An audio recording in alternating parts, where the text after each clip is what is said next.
Hello everybody, yes, how are we all doing? It is the Fredders93 here. Welcome back to another edition of Football with Fredders, the weekly football chat and discussion show here on the channel. Now, a couple of weeks back, or it may have been last week, I'm not too sure, I did a look at the Champions League round of 16 predictions and gave my thoughts on the second legs of those. So I thought this week, let's give it a spin and do it for the Europa League as well, because we do have the second legs of their round of 16 ties. Start off with Ajax travelling to Switzerland for their second leg against Young Boys. They're taking a 3-0 first leg victory with them to Switzerland, and to be honest, I can't really see Young Boys bringing this back. I think this will be another win for Ajax, possibly 2-0. Can I see it being 3-0 again? Not really. Next up, Dynamo Kiev. Next up is Villarreal hosting Dynamo Kiev, and they are bringing a 2-0 victory or 2-0 advantage back to Spain with them, and even with one or two. And I definitely think that with a home advantage, because as we all know, with fans not being allowed in stadiums, home advantage isn't really a thing at the moment.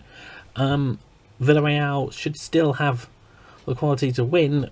There's going to be another 2-0 win, giving them a 4-0 result on aggregate. Now, Roma versus Shakhtar Danesque. The Italians, of course, travelling to Ukraine with a 3-0 advantage. Again, that's not going to change.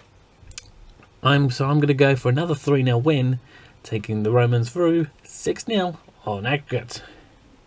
Now, then up next, we've got Olympiacos travelling to North London to see if they can get anything from their game against Arsenal. Now, even though I believe it was last season, Olympiacos managed to pull the game back and grab an away goals victory, I don't think they'll be quite so lucky this time. Let's see, Arsenal 3-1 up from the first leg. Home advantage there again. Let's go 1-1, 2-1 to Arsenal maybe. Well, that'll still lead them progressing with a two goal win over on aggregate. Tottenham versus Dinamo Zagreb. This game, like the others where there's been like 2 or 3 goal advantages, I can't see it changing again.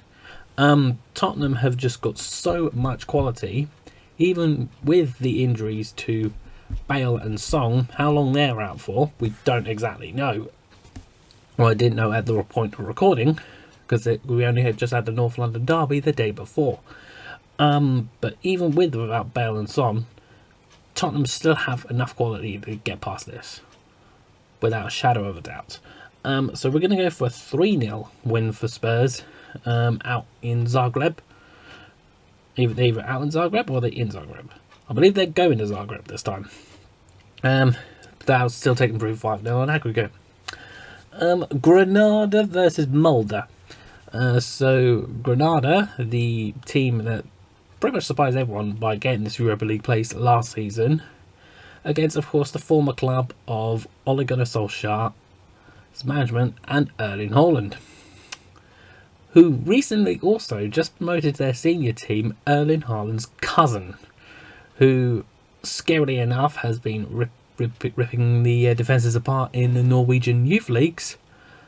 How does that sound familiar? But I think even with that, it probably still wouldn't be enough to get past this Granada side, so I might go just a 1-0 win for Granada, or maybe even a 1-1 draw, but I'll still take Granada through on aggregate. Slavia Prague versus the new Scottish champions Rangers.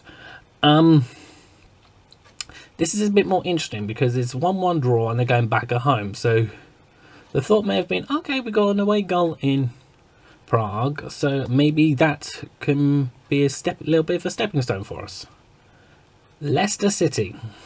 Leicester City pretty much would have thought the same as well. However, obviously we know how the games turned out because Slavia Prague are this far in the competition in place of Rangers. But I reckon at Ibrox, Rangers should still have enough to maybe progress 2-1, or at least winning the game by at least a goal to still send them through on aggregate that way. Now the last game, which is the more exciting one out of all of them, Manchester United versus AC Milan. This is a really, really tough one to call. I honestly don't know how it's going to go. Geez, I really don't know. There's a 1-1 draw from the first leg. Who got the away goal? It was, so Milan are technically ahead on away goals. Manchester United need to find a way to either cancel that out by grabbing a 1-1 draw themselves, or maybe getting a draw high enough to then let them progress on away goals. How this is going to turn out, I do not actually know. But I reckon it will be at least a score draw. At least a score draws.